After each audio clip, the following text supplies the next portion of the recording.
Carilion Clinic, 2 years away from opening their newest addition, the Crystal Spring Tower right next to the existing Roanoke Memorial. That expansion will have more resources to care for an increasing number of patients. In this WDBJ7 exclusive story, Isabella Ladon shows us how Carilion Clinic has been transforming trauma care since 1983. For 40 years, Carilion Clinic has been Southwest Virginia's only Level 1 trauma center, the only hospital within a 150-mile radius to handle every level of injury. But before the $500 million tower expansion, it was Roanoke's main hospital. Community hospitals wanted to be able to say, we can do everything. We are your community hospital, we can do everything. It took a while for people to realize that it's a lot easier and can be a lot faster and more efficient and effective if you have a trauma service where everything is focused towards the trauma patient. Dr. Carol Gilbert was Carilion's first official medical director of trauma services in 1983. She paved the way for Carilion to become a Level 1 trauma center. I had no previous experience with running a trauma center because things hadn't been done in any single way before. We could develop our own protocols and our own plans. In the program's initial years, Carilion saw fewer than 200 trauma patients a year.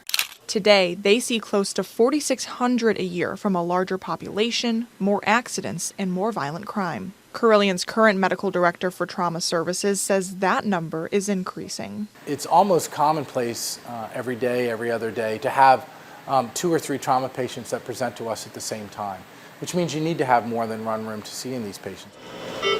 Roanoke Memorial Hospital has only 2 trauma bays adjacent to the emergency department. A patient will go to a standard emergency department room that's not equipped to take care of the trauma patients on a routine basis, and therefore you're changing your workflow, which isn't optimal for patient care.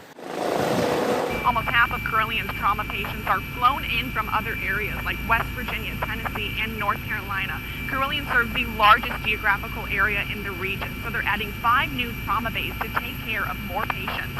The Crystal Spring Tower will have 4 adult bays that are all attached together and 1 pediatric bay. We wanted to be as efficient as possible, so our strategy was to understand the human factors piece of this and how we could maximize not only the room, the storage, and more importantly, the flow of people and equipment during a trauma. After years of planning, Carilion Senior Director of Trauma Program says the team is finishing equipment designs and policies for the bays. We are finalizing some equipment such as blood storage for in the emergency department that we currently do not have. We look to have some storage within the department so we again can get the blood to the patient even sooner than what we would originally. Good morning.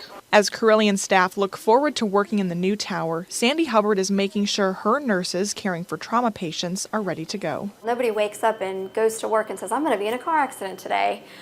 But sometimes that happens and then their whole life is changed in an instant. The trauma team is learning the designs of each trauma bay, how to maneuver between equipment and each other. Hubbard hopes her nurses learn what can't be taught in a textbook. To develop them into strong nurses so that they can have the confidence and the experience that they need to really care for these patients on the worst day of their life. For founder Dr. Carol Gilbert, the future is brighter than anything she could have imagined when she started the program 4 decades ago. I felt when I left Baltimore that we should have a trauma system for rural people too. I spent most of my career taking care of trauma patients and kind of herding this little program along until it's a nice sized program with a lot going on. It's probably one of the proudest things of my life. In Roanoke, Isabella Ladon, WDBJ7.